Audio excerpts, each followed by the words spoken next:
حتى القتلة يذهبون للتوديع. هذا ما بدا أن سيف الرزق يقوم به هنا في منزل عائلته الخميس. عمه يتذكر كيف أن الأمر كان اعتياديا، مجرد زيارة طبيعية لوالديه، ويتم الآن استجوابه من قبل الشرطة.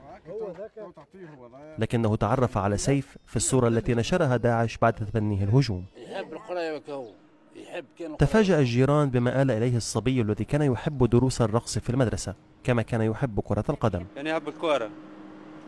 ويقول أحدهم إنه كان يلعب مع والده دائما أمام المنزل. الناس كلها مش مصدقة تو. لا يمكن أن يفعل ذلك، يقول آخر، وكأن بعض المتطرفين قد اختطفوا عقله.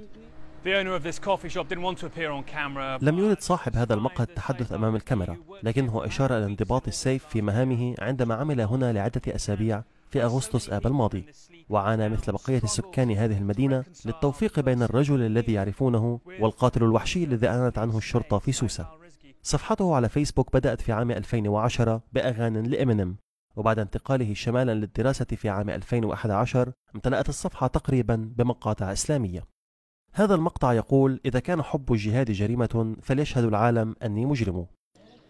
رغم ذلك شددت عائلته مع سماحهم لنا بالدخول إلى المنزل على عدم وجود دليل كان كفيلا بإشعارهم بما هو قادم. لا يوجد شيء هنا أيضا، ما يظهر البساطة التي عاشت بها عائلته. الأب والأم بغرفة صغيرة ينامان على الأرض.